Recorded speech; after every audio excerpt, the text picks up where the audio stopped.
Brady claps, 3 claps. Gray claps. There we go. That was well spaced. Oh, thank you. Thank you. I know you always have some comment on my clapping abilities, but those were well-spaced claps. That was 3 of the best you've ever done. 100 plus episodes in, I'm finally getting the hang of clapping at the start. What have you been up to lately, Brady? Well, it had to happen, and it has. What had to happen? There is a new limited edition Hello Internet episode. Okay. The long-awaited sequel to our now legendary vinyl record. Uh-huh. Well, I think a lot of people were saying, what are you going to do next time? Will it be a cassette tape or something like that? But I've always had a fascination with, and I finally managed to execute an episode of Hello Internet on an original old-fashioned Edison wax cylinder. All right, now, because I recorded with you, I know that these things exist in the world. But when you first pitched this to me, when you were like, I have an idea. I got 2 words. Wax cylinder. I find it almost inconceivable that the manufacturing capabilities for wax cylinders still exist in the world. Oh, Gray. Yes, they do. You still can have them made. The things I've seen and the stories I could tell. Okay. Because you and I recorded the episode digitally because, we had to do it in our usual way. And then I went off with the file and have gone through the process of having this turned into a wax cylinder. For those who don't know what a wax cylinder is, I've been reading a bit about them on Wikipedia first. Yeah, for the younger members of our audience who haven't used them in their lifetime. Phonograph cylinders are the earliest commercial medium for recording and reproducing sound, commonly known simply as records in their era of greatest popularity, which was 1896 to 1915. These hollow cylindrical objects have an audio recording engraved on the outside surface, which can be reproduced when they are played on a mechanical cylinder phonograph. In the 1910s, the competing disc record system triumphed in the marketplace to become the dominant commercial audio medium. So this is like the beta that was beaten by VHS. And I've always been a bit fascinated by the ideas of wax cylinders as like, the ultimate antiquated technology. But I never really knew like what they looked like and how they worked. And it turns out there's a guy that lives not too far away from me who's like keeping the technology alive. So I basically said to him, can you do an episode of our podcast? And he said, well, I can do anything if you'll pay me. Yes, that is how the market works. Yes. So it's happened. There are restrictions. The episode is about 2 minutes in length. Okay, right. And rather than doing a normal episode over many, many discs, Gray and I recorded a special 2-minute episode. But it is a genuine episode, isn't it? In which we reminisce about our favourite old technologies. Yes, it is a Hello Internet episode, highly distilled. Yeah. But I learned something new about you in it. No spoilers. I don't want to spoil it. Yeah, no, of course. You don't want to spoil those glorious 2 minutes of content that we produced. But I went along, Gray, and it is amazing to watch these things get made. Because literally to make it, this chap has to play our episode over and over again through a machine on which like a needle literally scratches the episode into this wax disc. Actually, if you switch your camera on, I'll show you, because I'm holding one here. And I'm using the proper technique for holding them as well. There's a special way to hold these things. I mean, when I'm looking at, did I not know what it was? I would think it was just an unusually thick toilet paper roll. That's sort of what it looks like. That's not bad, actually. Yeah, that is what it looks like. A toilet paper roll without the paper on it. Yeah, yeah. Slightly more diameter, I would say. But if you look really closely, you can see the episode like etched onto it, like on a record player. But it's amazing to watch because as it was recording, I was hearing our voices and the needle was scratching onto the wax. And you see the wax falling off like shavings, falling off like you're grating cheese or something. So the wax is literally shaving off. I've got videos of this. I will include all the stuff in the normal kind of linky places so people can go and have a look at this. But watching it was so amazing. And he went and showed me, he makes the wax himself. I went and watched him like doing the wax and melting it. He then casts it, but then he has to shave it to this like super precision so that it works. But not only that, like he used a digital file to make ours, although each one's unique because he has to play it over and over again.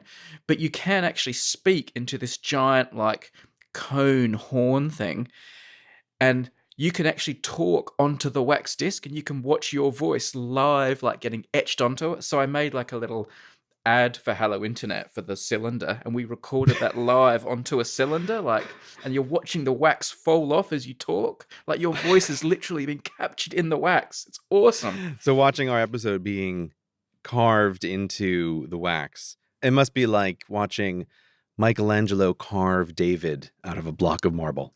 Couldn't have said it better myself. That's exactly what it was like. This was like our voices literally being etched into immortality. I never really thought about it, but with the production of vinyl, when it's being manufactured, is it carving into hot vinyl? I forgot. You can carve. That's very laborious. Yeah, but I thought it's pressed. Our right? episode was pressed, and we've actually shared a video of that before too, of our episode being made of the vinyl. That's what I was trying to think, is like it's a pancake that presses it and then Yeah. you carve off the edges. Yeah, so for that they made like a hard copy, like a die, and it was just being pressed into the hot vinyl time after time. But this one is like, each one's unique and a little bit imperfect and different. And I listened back to it on this old cylinder player that he has with one of those giant, you know, like bell type cone things on the top. Seriously, it was like going back in time. I had so much fun. I could have stayed there all day. It was brilliant. Just recording your voice memos into wax and then listening back. This was a thing that I didn't realize, but you did realize, because when you were texting me about it, you dropped this knowledge that I didn't have until I went and met the guy. But up until surprisingly recently, at offices, like bosses would use them as like dictaphone, these wax cylinders, and like dictate a letter, and the cylinders would then be given to the secretarial staff, who would have all these wax cylinders and listen back to them and type up the letters. And then at the end of the day, all the wax cylinders would be sent down to a special machine in the basement, and the recordings would be like shaved off the wax and the cylinder made smooth again for use the next day for more dictaphone recordings. Yeah, I mean, before you pitched a Hello Internet episode on a wax cylinder, that was the only thing that was in my head of knowledge of like, what are wax cylinders for?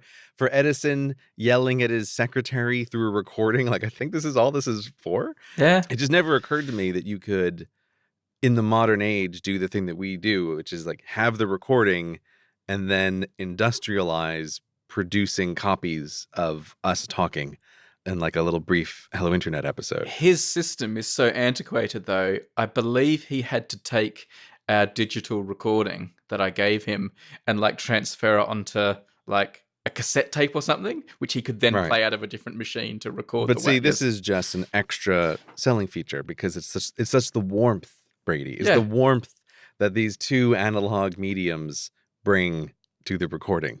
Yeah. Digital recordings. Yeah. So cold. So impersonal. This is ×2 analog. It's like, this is as analog as it gets. These things are amazing. They're very fragile. I also didn't realize how fragile they were, but you can snap them like a prawn cracker if you're not careful with them. They're amazing. I'm going to go back for more. I want to go back and do more with him. Like, so interesting. Now, the thing that I'm wondering for anybody who's wishing to purchase a wax cylinder. Oh, hold them back. Hold them back. Yeah, no, I'm sure there's a great tidal wave of people coming. I'll be amazed if there is one Tim who has the ability to listen to one of these things. I'd be amazed. I'm not going to lie. The fact that we're selling these, part of the appeal for me. When we did the vinyl episode, it felt like a Hello Internet achievement get to listen to an episode on an actual record player, right? Yeah. Like it's a hassle to do, but that's like achievement unlocked. Hello Internet on vinyl. Yep. Now, in all video games, you have baby level achievements that you're just going to do when you're playing the game. Then you have actual things that require effort, which is what the vinyl episode feels like. Yeah. And then you have achievements that only the insane will pursue because of their difficulty level. that only the most intense and hardcore players will pursue. Devout.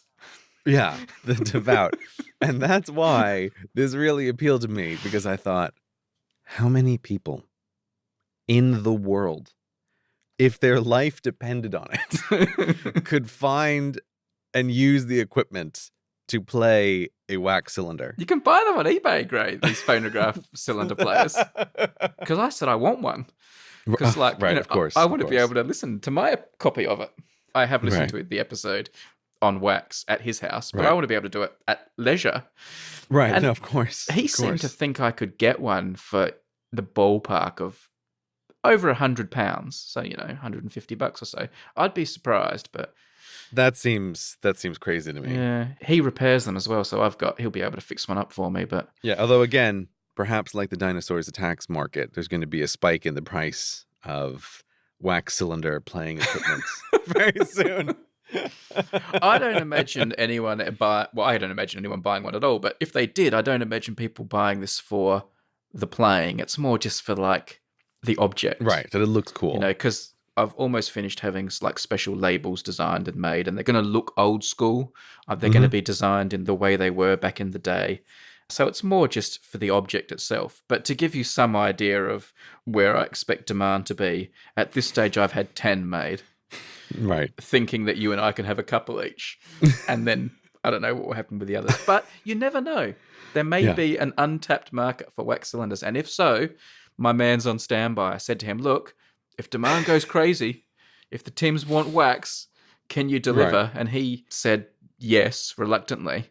And basically it's going to involve him sitting literally in his lounge room, listening to this episode over and over again as a nail etches it into wax, and the wax literally falls onto his coffee table in his lounge room while he makes them. It's extraordinary. That's amazing. That's amazing. Yeah. Perhaps like there's been a vinyl resurgence. This could be the spark that starts a wax cylinder resurgence. We could switch the podcast exclusively to wax. The world's only exclusively wax podcast. It has a very small but very dedicated fan base. Yeah. Anyway, so details should be available either now in the show notes, or there will be a link in the show notes somewhere. But and if you follow us on all the usual places as well, the Twitters and the Patreons and things like that, that's where you get all the info as it comes to hand. If you can't wait to hear us tell you ourselves. But it's been a very fun, it's been a very easy project for you. It required 2 minutes of your time. But for me, it has been a labor of absolute love. I've gone on long drives into the countryside. I've learnt all about how it works. It's brilliant. It's charming. It's absolutely charming. You have genuinely seemed so happy about this project. I'm really glad that this has been a Hello Internet project. It has been just a pleasure. I'll be sure to get you a wax player for your birthday. So at the time of recording, we've had another April Fool's Day. Happens every year. Yeah. One less to have to live through. Do you know what? I was asked to be involved with an April Fool prank, and I said no because I'm against April Fool's Day. I think it's a bit naff. Yeah, you say no because that's the correct decision. Yeah. But then the day before April Fool's Day, I actually had, coincidentally, I had an idea for something I thought would be funny to do as a bit of a prank. And I thought, tomorrow is April Fool's Day. I'm going to do it. So I did it. Oh, no. And I felt dirty. You should. You should, Brady. I did. You 100% should feel dirty for doing that. I'm not proud of it. I did it. I don't know. I can't even justify it, but I did an April Fool's prank. Can you explain to me what the prank is, or is it too embarrassing? I took a photo of the golden hot stopper. Okay. In a hiding place, in a nondescript hiding place, and just put GPS coordinates. So I created the illusion that I'd done the legendary golden hot drop. But then if you put the GPS coordinates into some kind of non-wax technology that is capable of telling you what the GPS coordinates are, you would learn that those coordinates were for the so-called pole of inaccessibility, the most remote place in the ocean that you can possibly have. Okay.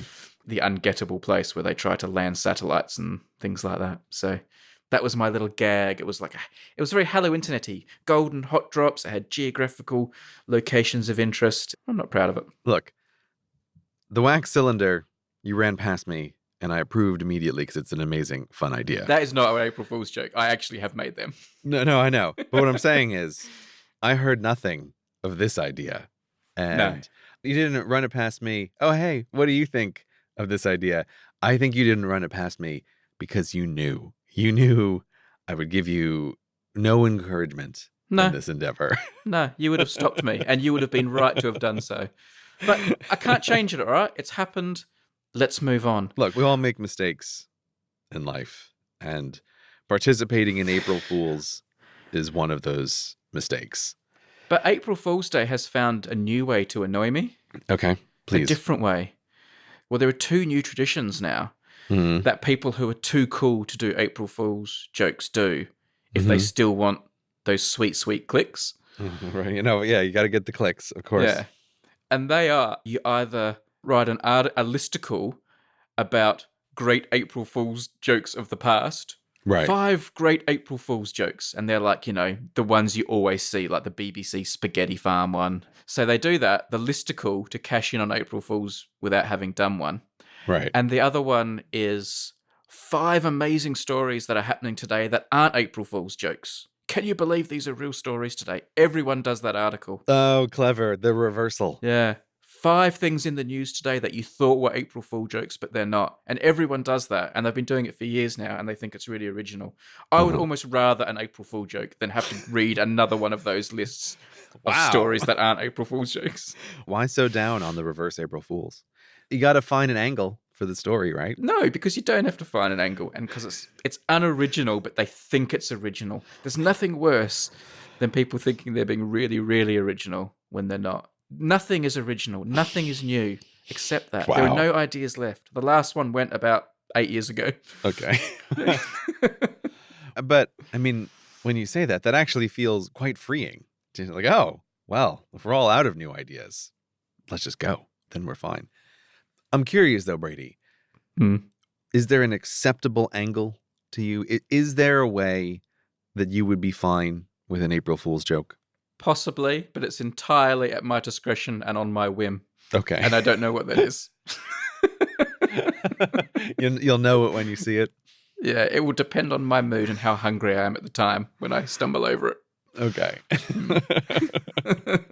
What about you? What's the acceptable face of April Fool's Day for you?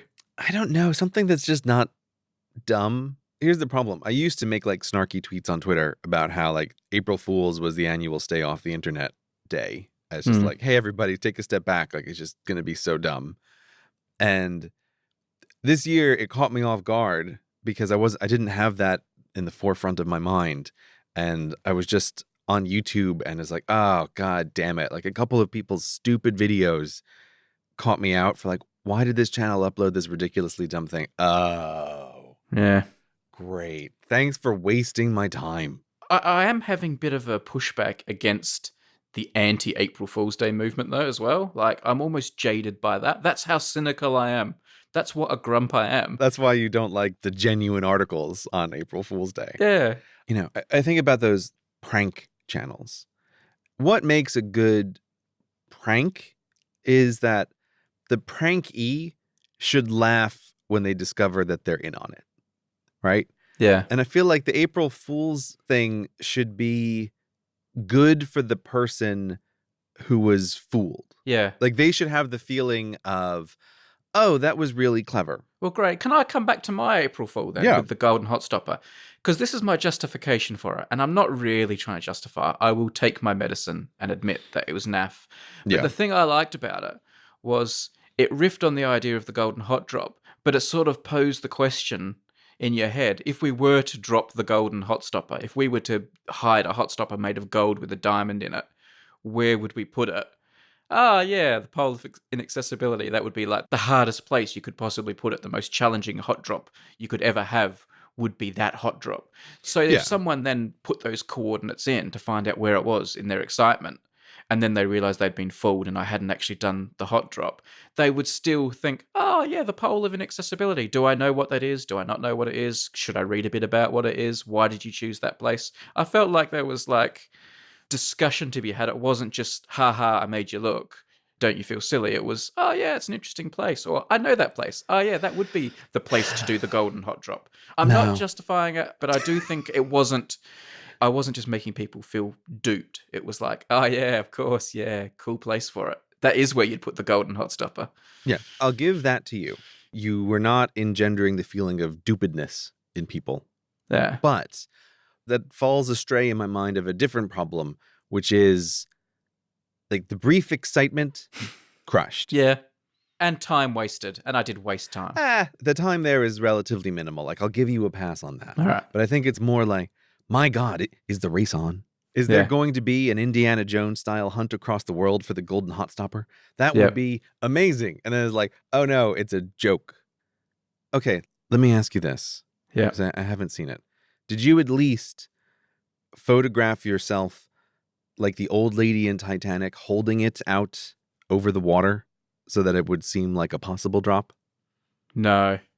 It was like in a place that you wouldn't be able to identify, but it was like in a pot plant sort of thing. It was on a, Oh, no. How did you not?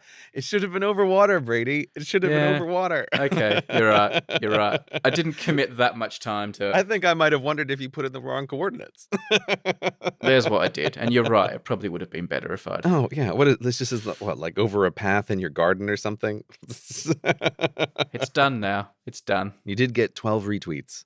I hope it was worth it, Brady. All building the brand. I don't know. I like the idea of having some global 80 days around the world challenge and hunt for the hot stopper with clues spread everywhere. But that sounds like a lot of work. And also, that hot stopper belongs in a museum.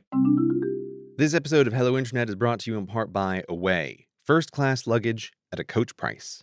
Away is the company that has made your perfect suitcase. You just don't know it yet because you haven't tried them. Rather than just make a suitcase, they asked thousands of people how they pack, why they travel, and what bugged them the most about their luggage, and then designed a new bag that solved a bunch of old problems. Does your luggage have sticky wheels on the bottom? Not with Away. Does your phone ever die while you're traveling? Not with Away. Their suitcase is designed with premium German polycarbonate, unrivaled in strength and impact resistant, while still being very lightweight. If you put your valuables in an Away suitcase, trust me, you don't have to worry about when you've put it into the overhead bin, someone else smashing the precious objects in your bag. No. This suitcase is going to protect your stuff. The interior features a patent-pending compression system, which is helpful for the overpackers among you, or at least in my case, I'm neatly packed on the way out to the trip and terribly messily packed on the way back. So that compression system really helps get everything back in the bag when I just can't be bothered to fold it nicely. Also, while traveling to America, very important, they have a TSA-approved combination lock built right into the bag, and there's a battery built right into the suitcase to charge your phone when you need it most. Traveling. A dead phone while traveling is just a total disaster. They have a variety of colors and sizes, and you can try your Away suitcase for 100 days. Which is just a crazy amount of time. That's how confident they are that you're going to love the suitcase. Get it, travel with it, try it for 100 days. If you don't like it for any reason, you can send it back, but you won't. The suitcase is amazing. I've got one. It's really impressive. So for $20 off a suitcase, visit awaytravel.com/HI2019. That's the letters HI 2019. And use the promo code HI2019 during checkout. That's awaytravel.com/HI2019 and promo code HI2019 for $20 off a suitcase. Thanks to Away for supporting the show, and thanks to Away for making travel much easier. I'm such a grump. I know I'm a grump. And actually, I'm in a really good mood tonight. So Are please you don't. a grump? I don't think of you as a grump, Brady. That's not how I think of you. Well, I want to. There's something else I'm annoyed by. I mean, you've come to the right place. You know how they're always finding water on Mars, right? Right, of course. Water on Mars, water on Mars. Oh my goodness. Another story about water on Mars. And Voyager has left the solar system. Yes. Yes, yet again, the Voyager has left the solar system. I've realized there's another news story that seems to come up all the time. Like, it just seems like a perennial story. Is this not sorted? Why are we still having this story reported? Okay. And that is remeasuring the exact height of Mount Everest. Oh, yeah? There's always some project or team or group of people who want to definitively once and for all measure the true exact height of Mount Everest. And of course it has Hmm. to be Mount Everest because no one cares about the heights of the other mountains. This is always the one. So I've seen in the news this week that a Nepalese team is going to measure Mount Everest amid concerns it may have shrunk following the recent earthquake in Nepal. But it's all about how there's never been like a Nepalese team that has measured the exact height of Mount Everest. So the time has come. Nepal is sending a group of expert climbers to remeasure the height of Mount Everest today. By the way, there's no suggestion that it's not the highest mountain in the world. I was about to say that the word concern in that article there, I cannot No, muster up within me concern for a mountain. Like it just, no. I don't have that emotionally within me. And it's like, okay, that must mean the next highest mountain is really close in height and maybe it's shrunk, but that's not the thing either. So this is all just an excuse. Yeah. And this is once they successfully reach the summit, they will use a new global navigation satellite system that can send readings about its height to their colleagues at base camp. They're basically just getting to the top and then using satellites. That sounds like someone wanted to climb Everest, but they needed to use their business expense account to do it, right? It's like, oh, this is for science. We've got to get to the top. It's got some huge budget, this project. They believe the device will allow them to accurately measure the height of Everest to the centimetre, putting any uncertainty firmly to rest. Centimeter.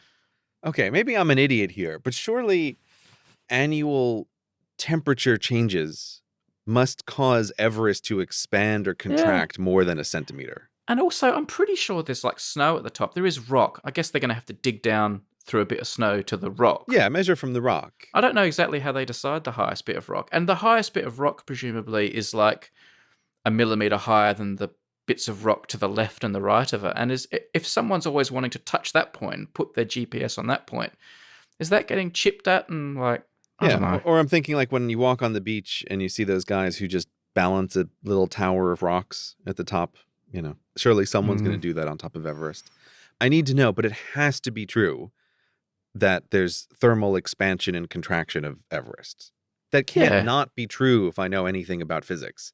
And I'd be shocked to hear if the tolerance on that is less than a centimeter. That has to be the case.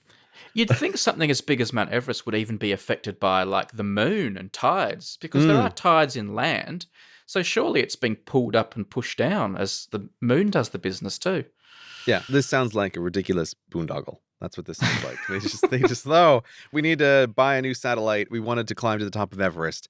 How can we expense these to the local university or whatever? That's what this sounds like to me. That's what I think this is. Yeah. Although, as you're mentioning one about Everest, I just realized I can think of another one of these routine stories. It's not as frequent, but it's one that I've come across on occasion, and it's earliest signs of humans at location X, whatever it is. So there's always like, I feel like in America in particular, it feels like every couple of years, there's a new story about how like, oh, we thought people came to America 10,000 BC, but we're pretty sure we've just found bones from 15,000 BC or 20,000 BC. That's the one that feels like I come across that every once in a while. Like we're always going to keep pushing this number back of like someone is always claiming that they found like the oldest human remains at a particular location. It feels like one that comes up every once in a while as well. Yeah, that one doesn't float my boat either as a story. I mean, space things and Mount Everest things obviously are like right in my wheelhouse.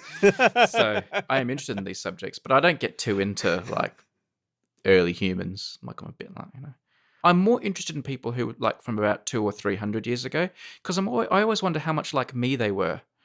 Whereas the people like in 20,000 BC, I'm pretty sure they weren't much like me. So what do you mean? Like how much was a 1700s Australian like Brady? Is that what you're asking? Yeah. Were there people in Australia in 1700? I mean, like, convicts. When did that start? Obviously, the Aboriginals were there since 250,000 BC, but... Yeah, late 1700s, 1788. Like. Okay, 1788. So just under the 300-year mark then. Yeah, less than 250. You think that they could be very different? Well, yeah, I just sort of wondered, like, would like a married couple in like the late 1700s, would their relationship be like my relationships? I don't know. I always wonder how different life was, because you know how you watch like a Western, right? And it seems like people living in the Wild West, all they care about is not getting shot and drinking whiskey. But, Right. presumably they had other things, like they would argue over doing the dishes, or they would have banal, like, oh, I must paint that door at some point, or like, I want to get some idea of what the minutiae of life was like then and how much it was like life now, or wasn't more, I mean, I would suspect in the West in particular, there were a lot of minutia concerns around horses.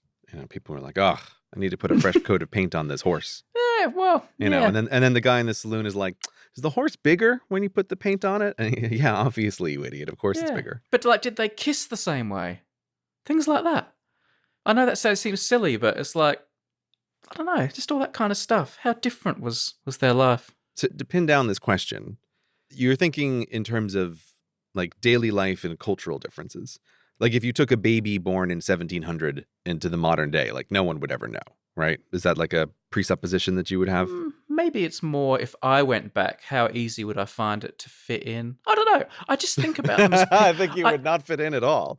You may be battle tested and hard as nails, but I think the 1700s would defeat you very quickly. It's things like day-to-day life. Like when we think about something that we were not part of, like say World War II Right. in the UK, when there was like rationing and there were air raids and everyone was worried about being bombed and that, you kind of think that they were living through all this time, all these years, just every night waiting for a bomb to land on them and being hungry, right? Like this time of suffering and fear. Yeah. But like during that time, life was still going on. Like people were still like, sometimes were getting married and there were still shops and like, so there was some semblance of life going on. But that stuff is, forgotten, perhaps almost rightly because of the significance of the other things that were happening.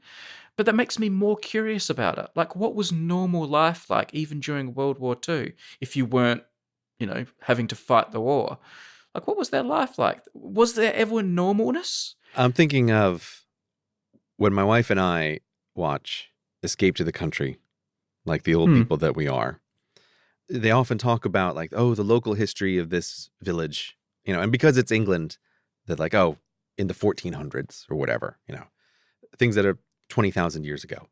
And sometimes they will mention like what a person did or things that seem to be like, oh, this local person's hobby was turned into a museum.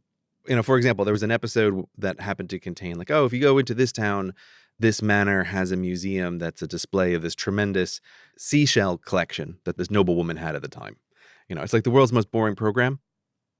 And my wife and I often have the same comment, which is even these little like insights into anything that's remotely like normalcy a long time ago makes it seem like the world was incredibly boring if you could live a life of leisure, right? So like if you were an upper class person, you just had nothing to do. Like in the Jane Austen novels, like why do they all make each other's lives miserable? It's like, well, because they have nothing else to do but gossip about the neighbors all day long. Like it just seems like there's nothing there. And then if you're a poor person, I wonder how much of anything that feels like a normal life is pushed out just entirely through the drudgery. I was seeing a show which was just talking recently about how long it takes to hand wash clothes, before a washing machine came along. Yeah. It's like, my God, you don't even really think about it, but it's like, oh, of course. Even when you account for people had fewer clothes, keeping clothes clean is an enormous time-consuming task. So I don't know. I tend to kind of assume that as you go backwards in time, you have this weird disparity of like nothing to do or no time at all because your life is filled with the drudgery of survival. But I could be totally wrong. I suspect we're falling into a trap there because it's the things that we know are different about them, right? Like, they had to spend ages washing their clothes. Right. So you suddenly think that was like a massive part of their life. But maybe they had more in common with us than, like, did the guys building the pyramids complain about their boss? Would they go home and say, I worked really well today, and you know what? My supervisor said nothing. Or, Barry, he was slacking off all day today, and I was the one that had to lift all those big blocks. And, like, did they have a normal life? Would they go for beers afterwards and, like, talk about their day? Or, like, was the guy building the pyramid on the left sleeping with the wife of the guy building the Sphinx? Like, things that are just like normal to us, like, the minutiae of human life. erase that from those people and think all they did was pick up blocks and build pyramids, or all they did was wash clothes, or all they did was collect seashells. And I don't know. I'd like to just go and see how much it was like today, or how different it was. If you're wondering if people gossiped and bitched about how much work other people did in the group, I guarantee you that goes back tens of thousands of years. For sure, someone's going like, oh, Thag, he never participates in the hunt. He just eats the meat. What a lazy guy. And I know they occasionally will find like a hieroglyph where someone says, I hate Barry, he's got a big nose or something, and that's like the most exciting thing they ever find. Yeah. I read this book so long ago, so I don't know if it's held up over time, but I remember liking it, when I was a teenager. Book called Grooming Gossip and the Evolution of Language, the central thesis of which was like humans invented language to be able to complain and gossip about other humans. So I think at least that part of life probably goes back a very long time. What's this black hole image I'm seeing everywhere all over the internet, Brady? What is this? Well, Gray, this was cheer pressure turned up to 11. Okay, you know what? Before you say anything, I'm glad to hear that because sometimes I just have this feeling about something. And again, like on YouTube, suddenly I saw that like every thumbnail in the world was this black hole, and some like newspapers, the headlines were about this black hole. And there's something about this where it's like, wait a minute, why is this everywhere all of a sudden? That throws up my defenses. And I feel like incredibly resistant. Like when a dog puts down its paws and it's like, I'm not walking any further. Yeah. I've sort of avoided this. I'm very interested to hear you say that you felt like it was a cheer pressure story, because I had this like suspicion about this. Yeah, I mean, my tweet deck, when the image was released, I swear there were more images of that black hole on my tweet deck than there are actual black holes in the universe. It was amazing. It was everywhere. I don't know how frequent black holes are. Maybe that's actually literally true. No, they're pretty frequent. I mean, they reckon there's probably a supermassive one at the center of every galaxy, so that's already loads. Plus you've got stellar How many ones. galaxies can there be, Brady? There's quite a few. And then you've got stellar black holes just like dotted around galaxies too, so there's quite a few of them. So my joke stands. Okay, but so what is so special about this one? Well, the thing I found interesting about this was you knew it was coming. Like, they announced this press conference like a week in advance. It was like the release of a movie. There's going to be a big announcement from this Event Horizon project. They didn't even say what the announcement was, but everyone knew it was going to be an image of a black hole, because that was kind of the point of this project. Yeah, I mean, if the project is called Event Horizon, it gives you some clues about what direction it's in. So they'd used all these radio telescopes around the world as a giant interferometer with, essentially the diameter of the Earth to get this incredible resolution. And they pointed it, as such, at the supermassive black hole at the center of the Milky Way. And also they pointed it at the center of Messier 87, which is a big, quite interesting galaxy far, far away. And everyone thought they were going to release an image of the supermassive black hole at the center of the Milky Way, but they didn't get as good a picture of that. But the one at the center of M87, they did get a better image of, I should say. But there was all this hype and build up beforehand, which I found really weird for like a science announcement. It seemed kind of unscientific to be hyping it and building it up and have all these synchronized press conferences. There was something a little bit less dignified than what I'd expect. As a slight side point here, I'm curious though, because as being the science communicator that you are, I feel like I have heard you promote the idea that there should be like more of a story when communicating science, and it shouldn't just be about the results. Does this not fit into that idea that it's like we're letting you know that something big is coming, and then we're telling you it instead of just dumping the photo out? I mean, that's never what I've meant by that. Okay. I think that's a whole separate issue. Okay. I've never thought they should, like, hype things up like that. I don't know. I guess I'd have a resistance to hype. I mean, whatever. It just feels strange to have the results and then sit on them strategically, like to try and get your best possible coverage. I guess it's just the obvious transparentness of them trying to play the game. And fair enough, they do have to play the game. And that is something I have said before. So maybe that's what you're getting at, and you've kind of got me there. But it was just so obvious the way they were playing the game. We mustn't have leaks, and they ran a really tight ship.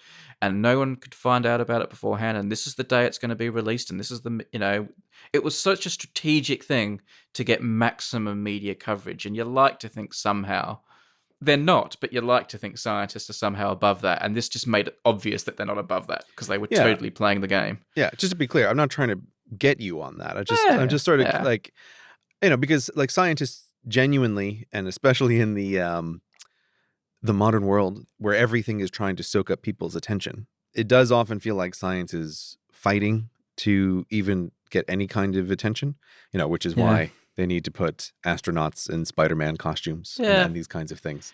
There was also a bit of Voyager leaving the solar system about it for me, because I remember all the hype the first time we saw evidence of the black hole at the center of the Milky Way, when they tracked the motion of the stars at the very center of the Milky Way, and they showed that they move dramatically fast towards the center and then suddenly loop around, and they're all it's obvious when you see this famous animation that there's something invisible at the center, that all these stars, and that was like, at last, there we go, that's the smoking gun, at last we've shown. I remember that one very well. It's still an awesome animation, I love it.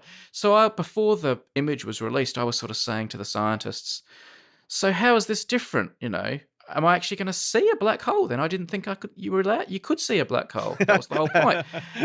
You didn't think you were allowed. I like that. Yeah. The universe does not allow you to see this black hole. But then those astronomers were sort of saying to me, well, yeah, that's true. You're still not going to see it, but you're going to see the stuff around it. And I'm like, well, I've already seen that, haven't I, through the stars?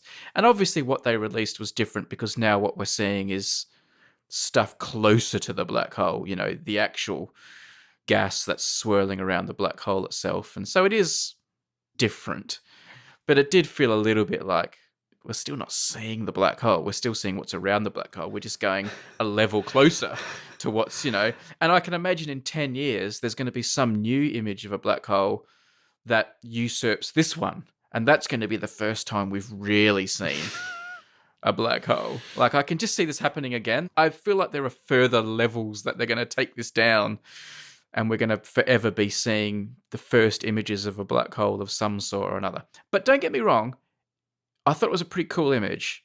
I did make a video about it on 60 Symbols. The Duke from Venezuela made excellent videos about it, which I definitely recommend watching. He was really smart because he made one the day before it came out. He said, this is probably what you're going to see tomorrow. So he really cashed in there because, to be fair, it also was a fantastic video. So it would have been a good video any day of the week. But he released it at a very smart time. But Derek, he's not just pretty. He's also clever. So he was trying to catch the wave before it really got up.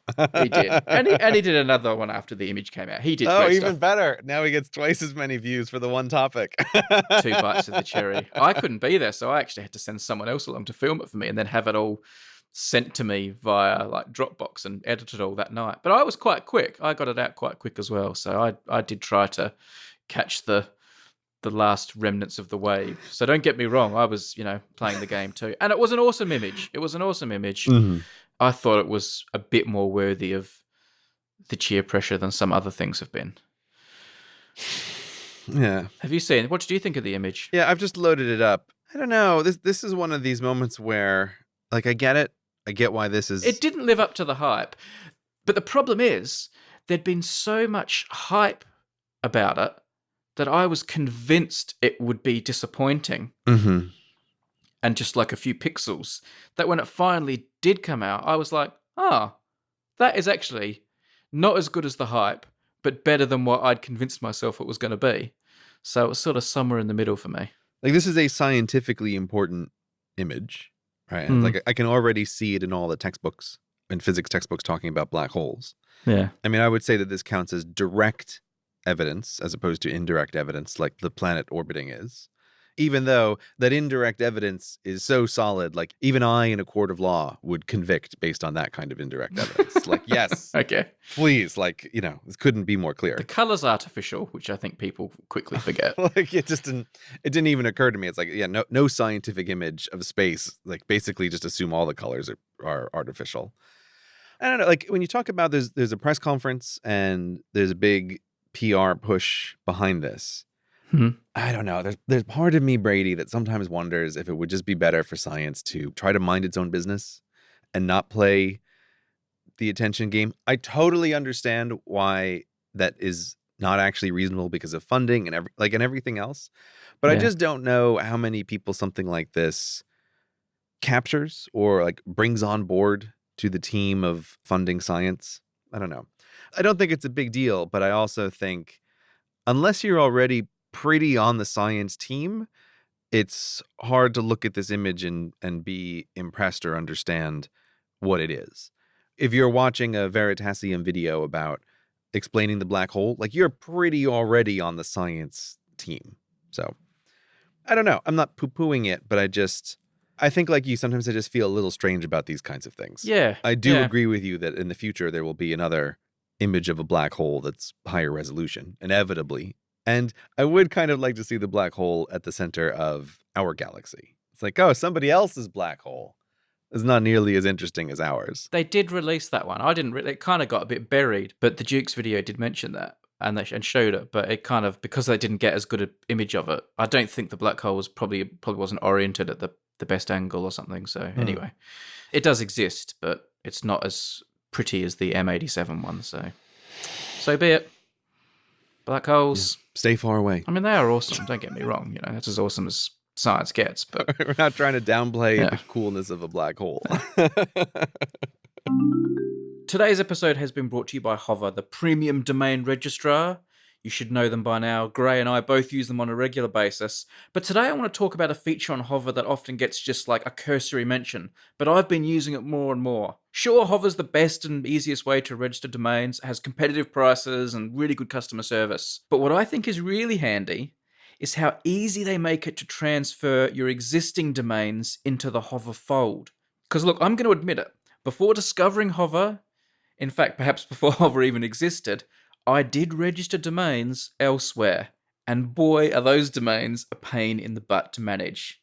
I think some of the world's worst user interface designers are currently plying their trade in the domain registrar industry, but that's not the case at Hover, so I've gradually been moving my domains over to them. I was doing it just again this weekend, and the process and guidance Hover give you make it so easy, like actually easy. Easy is not a word I often use when talking about domains. They have ultra dummy guide level here. You just go to your Hover account, click on the really obvious clear tab marked transfer, and they'll hold your hand all the way through. All done. Another domain where it belongs in my Hover basket. To check it out for yourself and get 10% off your first purchase with Hover, go to hover.com/HI. That way they'll also know you came from here. And remember, if you have strayed and registered your domains elsewhere, it's okay. It's not too late to right that wrong. Hover.com/HI. Don't forget 10% off. And our thanks to them for supporting this episode. Speaking of cool space, should we talk about Star Wars? You put into our show notes new Star Wars trailer. You. Well, finger on the pulse. I only put this in as a very minor thing because I remember whatever it is, 10 years ago now when the new Star Wars movie came out, the first of the new trilogy. And I was going to go into it perfectly cold, have a pure experience. But I had started a podcast with a friend of mine, and he insisted, no, you have to watch it live on the podcast, even though you don't want to. Even though we all know this will make your experience worse, you have to watch it live. And I cannot remember with the second of the new trilogy, was it Last Jedi? Yeah, Last Jedi. I honestly cannot remember if I watched the trailer beforehand or not. Yeah.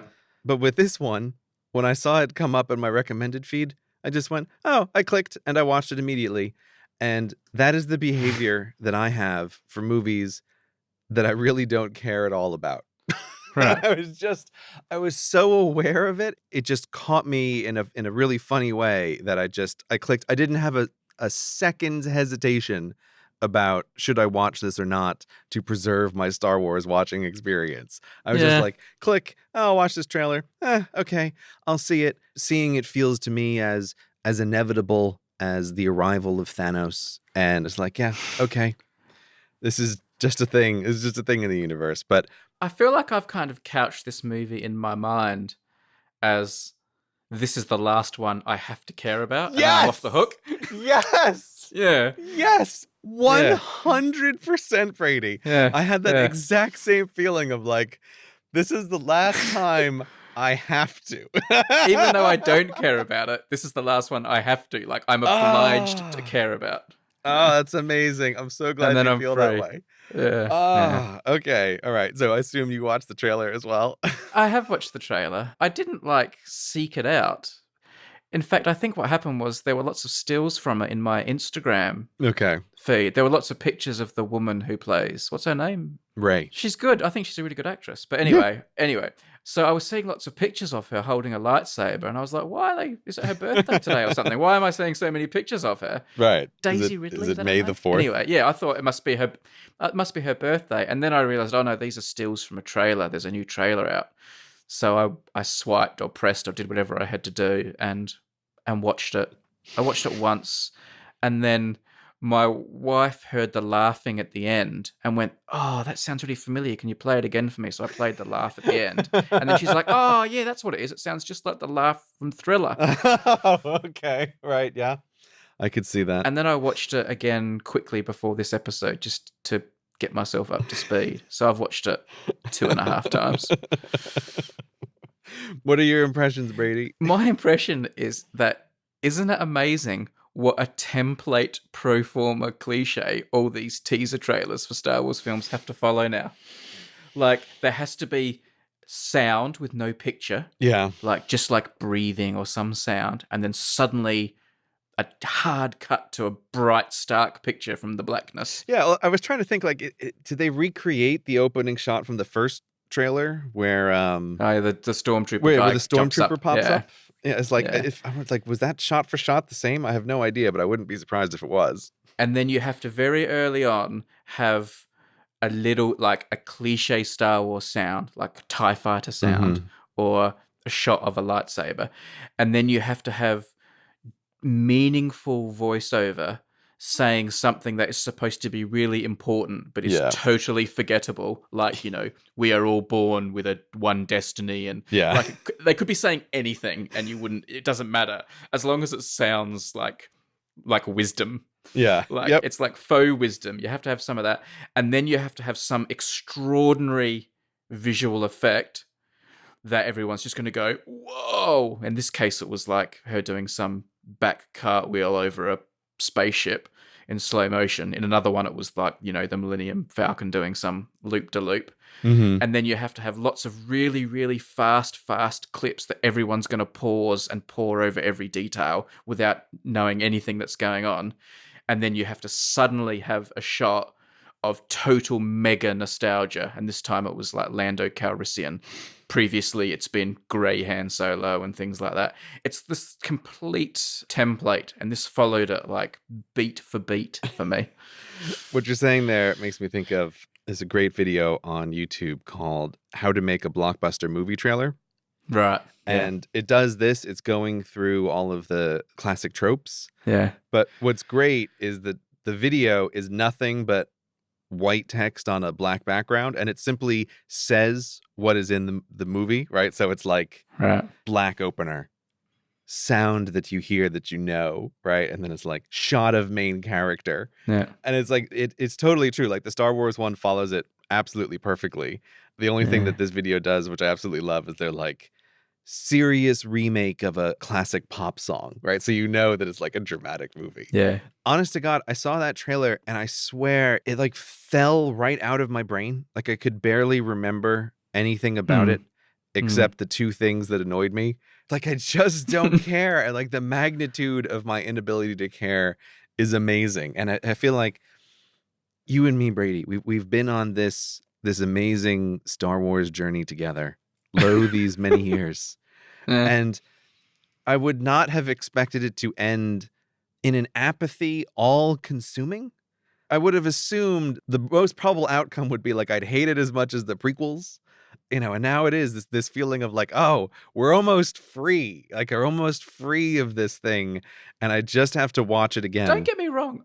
I am kind of looking forward to it. Like, if I was seeing it tomorrow night, I Mm, would be pleased. hmm Like, I am looking forward to watching it. But I do feel like it's like, and then I'm free. And it's funny Right. because some of these like interloper ones that have like just like sat on their own, like that solo one, Yeah. I've quite liked. So I am thinking there will be ones I quite like in the future.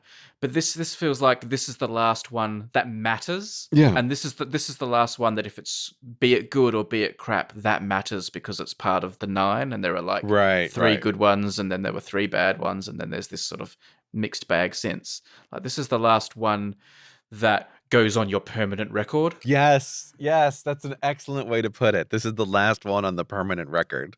Yeah. Where it's like, oh, yes, for 30 years, we've been hearing this totally made up story that there was always intended to be 3 trilogies, right? And now Yeah. it's like, oh, it's finally all finished. What did you like or not like about the trailer then, Gray? Well, again, I can't really remember anything that I liked. You can rewatch it if you like. I'm happy to wait for 1 minute. It's not even the length of a wax cylinder episode. Actually, no, it almost exactly is. It's 2 minutes. It almost is exactly the length of a wax cylinder episode. Oh, yeah, that's right. That's right, because the reason I don't remember anything is 50% of it is just Rey in the desert, and there's a TIE fighter that's chasing her. I do like her outfit. Her clothes look cool. Brady's giving props to the wardrobe people. Yeah. Well done, wardrobe people. I'll tell you this. The only thing that I still have a genuine emotional reaction to that haven't beaten out of me yet is the sound of the TIE fighter shooting. And I think partly because I spent so many hours pretending to be a TIE fighter pilot as a child, in video games. It's like the TIE laser sounds still get me. The score, when the score rouses partway through and finally lifts, you know, and it goes full John Williams, just after she does the cartwheel and it goes "This Christmas" and the full music comes in, then you're like, oh yeah, man. He nailed the music, that guy. Yes, but that's just cheating because music is emotional manipulation. That's what it is. It's like the sequence of sounds that hacks your brain into glitching into an emotion. Like that's what music does. And so it's like I don't even count that. So I'm just like, what am I going to give this trailer? I'm going to give it the TIE laser sounds, which I still like and have this emotional reaction to. Yeah. But I mostly don't care. But then also, it's just like there's 2 things. I was like, oh no. The first one I should have known that it was inevitable, but it still made me sad.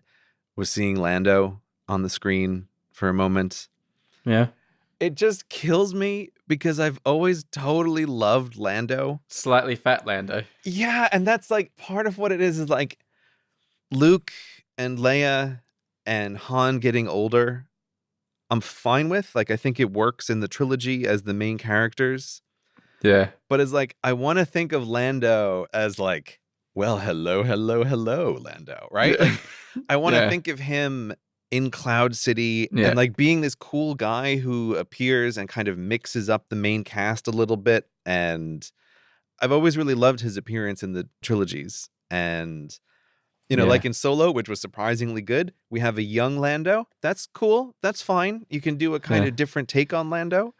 But it genuinely made me sad of like, because this movie is the last required one. It's like, I don't want you to take away the cool Lando in my brain and replace him with what is now just, it's a man who's lived his life on Earth and he's older now and he's older and chubby and they brought him back for a movie. And now this is also going to be in your head. It's like, oh, I think it's partly because I feel that way because it's like, unlike Leia or like Harrison Ford, or even like Mark Hamill, like I just don't know him from anything else other than being Lando. So it's like, oh, that made me sad. It's like the late episodes of Happy Days when Fonzie sort of starts, having responsibilities and being like a normal person. And it's like, oh, no. Right.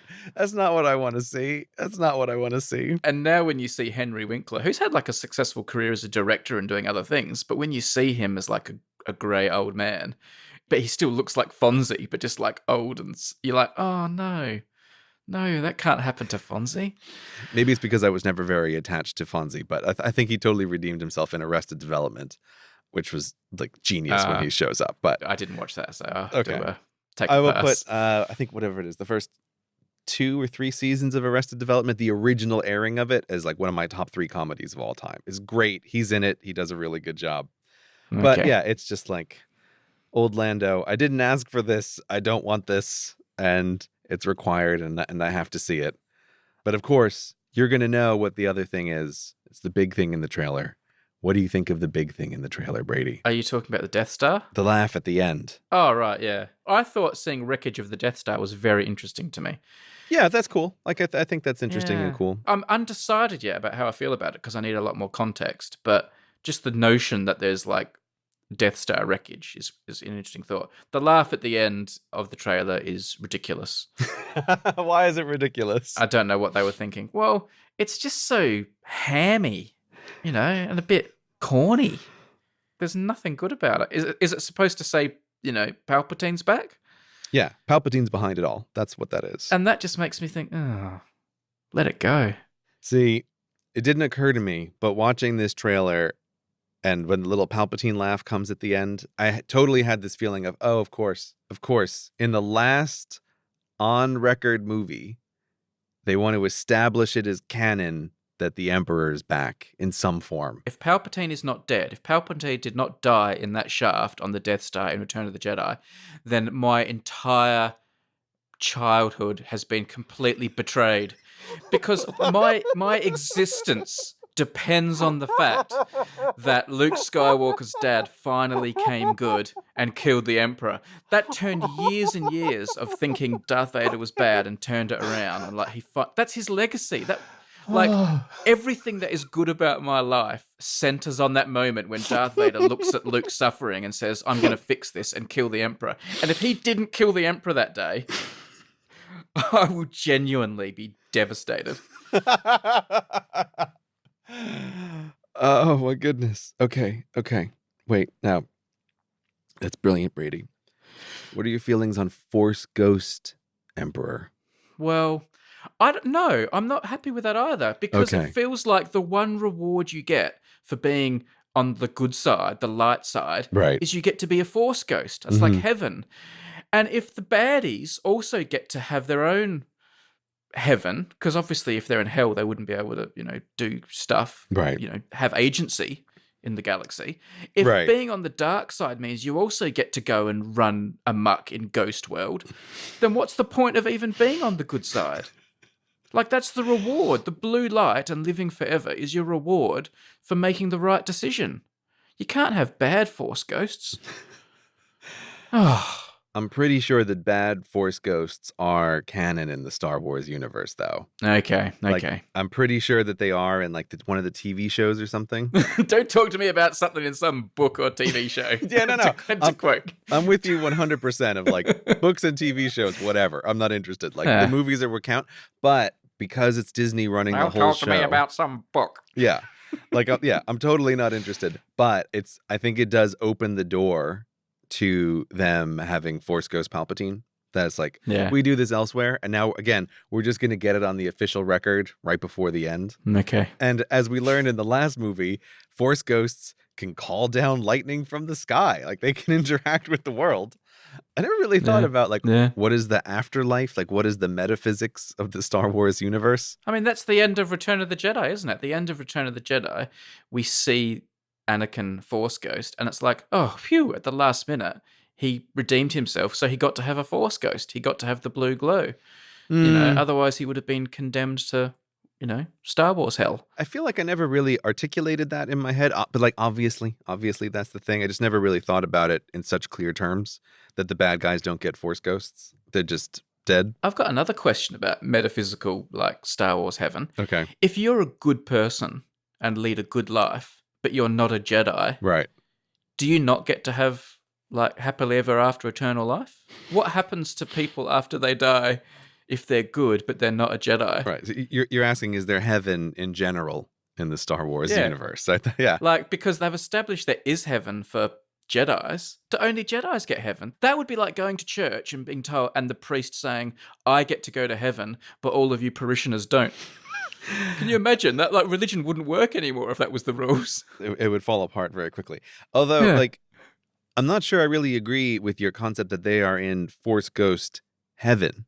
They're not in heaven, right? Yeah. What like are they? They're Force ghosts. You know, that they live in like the exposition dimension where they can come in and tell you stuff. Well, they're obviously having some degree of eternal consciousness because they're conscious. Yeah. Or do they live in the subconscious of the person looking at them? Maybe they don't even exist and that you're just imagining them. No. Again, they're there, you know, because they can burn down your Jedi library. That, you know, they're real. They have agency in the world. Yeah, it's true. They can come back one more time just to laugh at you and cause you problems and make fun of you for not reading a book. Reveal family secrets. Yeah. The more I'm thinking about it, the more Force Goes Heaven actually sounds like a Black Mirror hell. It's like, wait a minute. You're around. Do you have eternal life now, but just as a Force ghost? And what do? You just hang out and you wait for things to happen? Can you ever not cease existing as a Force ghost when the universe comes to an end? Or are you stuck like this forever now? Again, in the Star Wars universe, death is preferable to being a Force ghost, right? It's cool for the first 15 minutes and then it gets boring really fast. And also, if being a Force ghost is good, Right. like, you know, it's a nice existence, that makes Obi-Wan's act of self-sacrifice on the Death Star seem less noble, doesn't it? Like, he's like, yeah, well, go on, strike me down.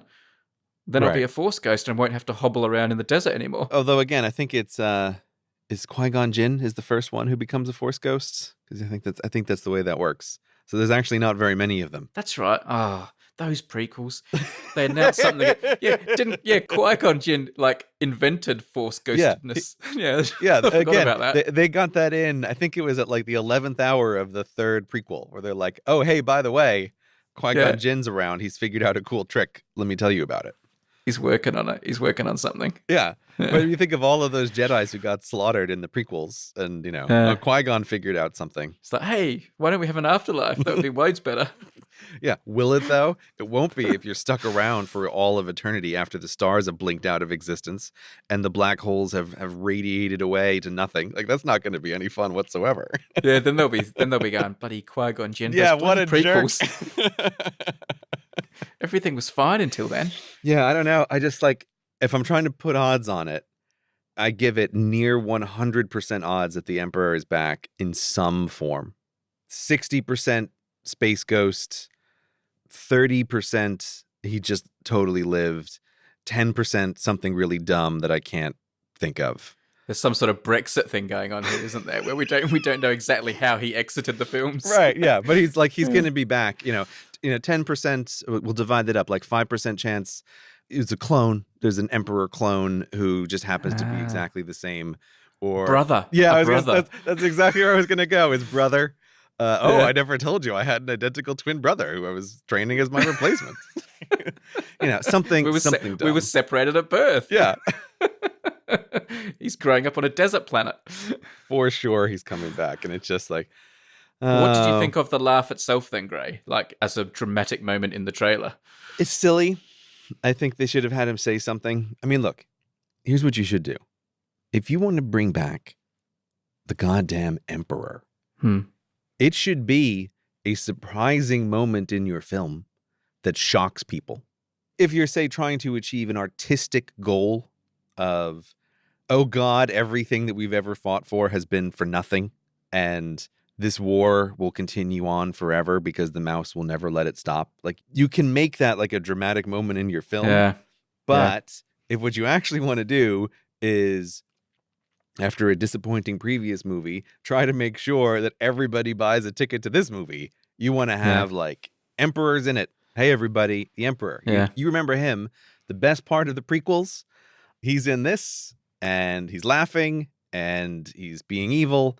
And the Emperor is great. So come see this movie because the Emperor's in it. It's a bit like you wouldn't end a teaser trailer for The Empire Strikes Back with the final moment as the screen fades to black, having Darth Vader's voice going, "No, Luke, I am your father." Yes.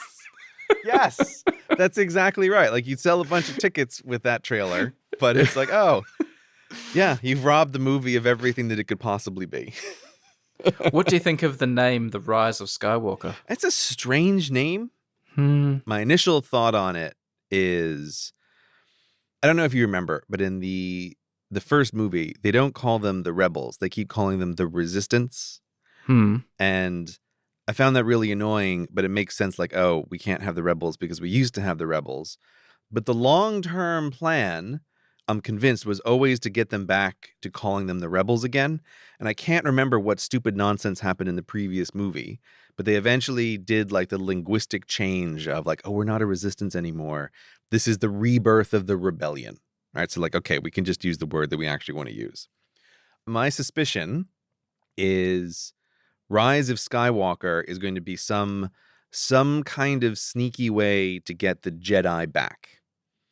That like Skywalker becomes the title of the head of a new school of Jedi or something. Like, this is what this feels like to me. It's like, oh, we said there's no more Jedi, but obviously because we're Disney and we own this intellectual property and the war has to go on forever, we just want there to be Jedi and Sith forever. We need some way to bring this back. So that's what I think this is. What do you think? Hmm. Well, my problems with it are twofold. One is it's a bit like, oh, not another, return of attack of like, it's like, okay, is this how we name the films? All right, now we're rising of. Yeah, no, it's Star Wars Episode 9, reloaded. My other problem is you have to remember this is not a prequel. This is like, after what's come before. Mm-hmm. So is Anakin going from desert boy to run of the mill Jedi to basically second in charge of the Empire? Like, that strikes me as a rise of a Skywalker. And then Right. Luke going from farm boy to twice defeating the Empire, like, also strikes me as a pretty impressive rise of a Skywalker. I feel like we've already had the rise of Skywalker. I don't feel like there's any more rising for Skywalkers to do. Mm-hmm. I feel like the Skywalkers have peaked. What more can happen? Mm-hmm. I mean, I don't know what happens in the film. Maybe they're going to do something even greater, but I feel like the Skywalkers have risen. The Skywalkers have, like, they've made their mark. They don't need to rise. Yeah, I don't know. Like, I've got my money is banked on some kind of Skywalker school, right? Or like Skywalker title. Ah, right. Okay, so it becomes like the Nobel Prize.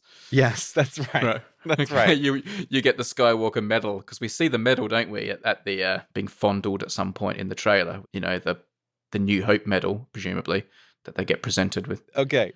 If there is a medal being handled, I bet Yeah. $1,000 right now it's for Chewie. I just think they're having an objectivity moment where they're like saying, "Oh, look, here's the medal that Luke and Han and Chewie won back in A New Hope." Thanks, Keith. Very possible. Very possible. When's the film out? Christmas. So are we going to do it this Christmas? Can we do a review? That's what I was just wondering. When are we Yeah. finally released? And we are released this Christmas. Yeah. That is Disney's Christmas present to us. Freedom. And we're not committing to what physical format the episode will be released on. Yeah, that's true. That's true. We're releasing it in a holograph form. This episode of Hello Internet is brought to you in part by Ting. Ting is the mobile phone service that does things differently and is helping a ton of people save money on their mobile phone bills. There's no contracts, overage fees, or any other carrier tricks. You just pay a fair price for the talk, text, and data you use up every month. If you're like most people on your phone, you're around Wi-Fi a ton of time. So why pay for a set monthly data plan? With Ting, you just pay for the actual usage at the end of the month. And for the average Ting user, that means that their phone bill is just $23 a month. Ting offers nationwide LTE coverage on both T-Mobile and Sprint, so the phone you already own will likely work with Ting. You're just going to need to go to hi.ting.com, grab a SIM card from the Ting shop, and you're good to go. You can always transfer your phone number over to Ting, and Ting offers award-winning customer support through phone, chat, email, and social media. Once again, there's no contracts, which I just can't stand having on my phone, so you can try Ting for a month with no strings attached. Go to hi.ting.com and get $25 off your bill, or $25 off a new phone in the Ting shop. And again, since the average bill is only $23 a month, that's basically 1 month free. So make the smarter choice for mobile. Get $25 off your phone bill at hi.ting.com. Hi.ting.com. Hi.ting.com. Thanks to Ting for supporting the show. So, Gray, I know you haven't been following the news much lately, but I don't know if this one pierced your bubble. Have you heard of the great Brady Haran office reorganization of 2019? No, I have not heard of the great office reorganization of 2019. I would like to know more. 6-day project. I basically just got sick of, like, my office goes through boom and bust cycles of how tidy it is. Right. But underneath, it was getting away from me. Like, even when it was tidy, psychologically, I knew the cupboards and the drawers and everything weren't truly organized. And it was like a plaque in my brain. It was like, it was just annoying me too much. So I said, that's it. I'm not working for a few days, and I'm going to go deep with the office reorganization. Ooh. Threw away loads and loads of stuff, shredded loads of stuff, put lots of stuff off to my storage unit. It was epic. And now, every morning when I come up into my office to start working, it's just like, it's beautiful. It's like a Sound of Music moment or something. I half expect Julie Andrew to be up here and talking to me. Like, it's fantastic. Oh, that's very exciting, Brady. It's made me so happy. This makes me think that the Brady office move is much less likely of a thing to happen. That's gone into a holding pattern for various reasons. Oh, okay. The main reason was the one place that I was considering as an option for an office to move to. The person who was running it, who was selling the office space, just struck me as incompetent, and that lost me. Because I emailed and said I want to come and have a look at some space, and then that night he emailed me and said, it was good to meet you today. That space that you liked is going soon, so if you want to reserve it, get in quick. What? And I was like, I haven't been to visit you. I think you've got the wrong email address. This is someone else. I was the guy who just wants to come and have a look. And I expected to get an apologetic email back saying, oh, sorry, that's embarrassing. What a mix-up. But I had no reply at all. And I was like, if that's who I'm dealing with, then that's abort. That's immediate abort.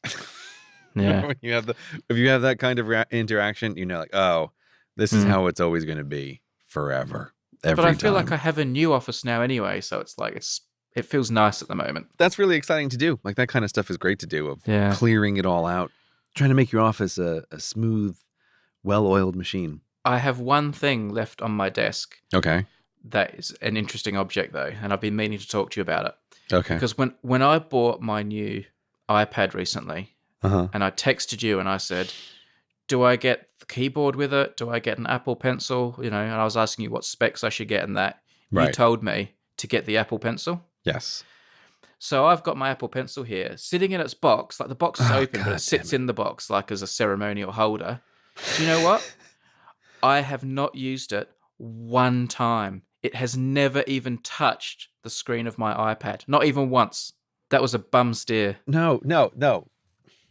I don't know what you want me to do with this information, because it sounds like you're trying to blame this on me. I gave you bad advice. Yeah. And all I'm hearing is, I bought a thing and I never used it. Why did you tell me to buy this thing that I have not used? Because I thought its use would just be self-evident. Okay, but there's just never a time when I'm on my iPad thinking, you know what I need now? Another device that I could lose. You will. No, but it's goddamn it, Brady. But you knew me, right? You already you knew a lot about how I worked. No, don't try to turn this around on me. I feel when you advised me to get it. Yeah. In your imagination, when you were imagining Brady using it, what was he using it for? He was using it to touch things on the screen. Everyone I know who has an Apple Pencil uses it. So, in which application was he touching the screen? All applications. Email. If he was writing an email, or if you're writing an email, you would use the keyboard. Well, tell me which application. What would I use the pen in? All of them. To press the buttons. Netflix. Yeah, I use the pen in Netflix. You can use it to press the buttons. If you're on the sofa watching something on Netflix, and you're like, I'm just going to pause this for a minute to make a coffee, you will pause it with the pen. Look, I'll pause it with my finger, but the initial browsing stage, for sure, the pencil is in my hand. Browse with the pen. Yeah. As you're swiping up and down and left and right to Yeah, 100%. Listen. Let me just get this out. Okay. So it's insanity. No, I feel like you're a person. Is this a hygiene thing, Gray? No, it's 2000. God damn it. No, it's 2007, and smartphones have just come out on the market, and you're a person who's bought an iPhone and you've left it in the box, and what you're saying is, my phone is perfectly good. I don't know why I would use this. It's like, I can't explain to you why you would use this if you haven't touched it, if you haven't used it. See, you bring yourself unstuck there, because what I thought you were about to say is what brings you unstuck. Remember when, like, digital phones and that first did come out, and you would have little styluses with them that you would like insert into a slot, and like you look at retro films of people using the first digital phones, and they're all using those little styluses. Yeah, like Palm Pilots and stuff. Yeah, and then suddenly someone realized, this is ridiculous. Why, that's the old way. That's how paper and pencils work. Now we can just use our fingers. It's less to carry around. It works just as well. And so we ditched them because we realized they were silly. And now it feels like they're coming back for no reason. Well, again, the technological difference between the styluses of 15 years ago and now is enormous. So, like, as someone who has used old styluses and Apple Pencils, like, I will tell you they are basically fundamentally different things. Aside from the idea that you're pointing at a screen, like, they're just very different. Okay, great. Before we get onto that, because, all right, I accept that if I was an artist, I could see the use for the pen, right? What do you think I'm doing? Beautifully sketching stick figures on my iPad? Let's go back to Netflix, right? Yeah. When I'm deciding what show to watch on Netflix tonight, and you are deciding what show to watch on Netflix tonight, what advantage do you have over me because you are using the pen? It's just more precise and it's more physically comfortable. Precise? You can't miss those squares on Netflix. Like, they're huge. I'm trying to think of another analogy here, and this analogy will not help at all. It's like a game controller versus using a keyboard and mouse when you're playing video games. Yeah, both of them will get the job done, but a mouse it's just more precise. Okay. This is the experience with the pencil. I'm just swiping and I'm moving around, and I'll use the pencil to like manipulate objects on the screen. But yeah, like if I'm just pausing a video that I'm in the middle of watching, I'll reach out with my hand because I'm just like, bam, I just need to hit it anywhere in the center of the screen and it'll pause, right? It doesn't matter. I don't even know why I'm having this conversation with you, because if you don't take it out of the box and clip it to the top so that it charges for a second and just physically use it once or twice to swipe around the screen and open up apps, I don't even know why I'm trying to convince you of anything. All right. I guess I just don't use my iPad for many work purposes, and that's the problem. And I remain unconvinced that I need more accuracy in Netflix, which is my main use of my iPad, to be honest. All right. I'll come back to you on this. Very frustrating. It just feels like a real dud purchase for me. Use it. Just use it. God damn it. You can't say it's a dud purchase if you haven't even touched pencil tip to screen. I refuse to be blamed for this, Brady. I refuse. I'm still blaming you, but we'll see. To be fair, I was always resistant to Wacom tablets, and now I couldn't live without one. So, and that is a similar thing. Maybe one day I'll use it. For now, it remains a entirely ceremonial object like my rowing machine. Shall we end with a Christmas card? Yes, let's end with a Christmas card. I keep them in a little space here next to my desk, so that when we want a question at the end of an episode, you have to have it nearby, because again, it's always Christmas at Hello Internet. Yeah, so I'm looking through all the ones that were sent in. Here's one. This will be quick, but it's topical because it's about to be big time in the news. Oh, yeah?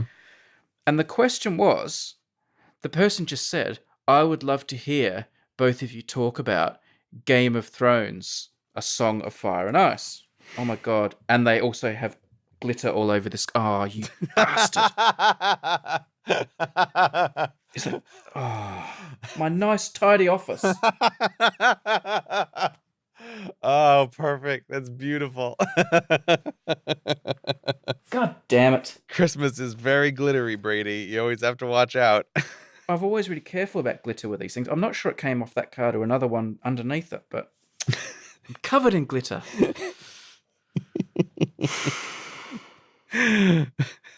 It's really fine glitter as well. I'm sorry, Brady. It'll never be gone. You know what? For that, we're not talking about Game of Thrones. Well, good. I've never watched an episode. I've got to go and get a vacuum cleaner now. Okay. I'll catch you later. All right, bye.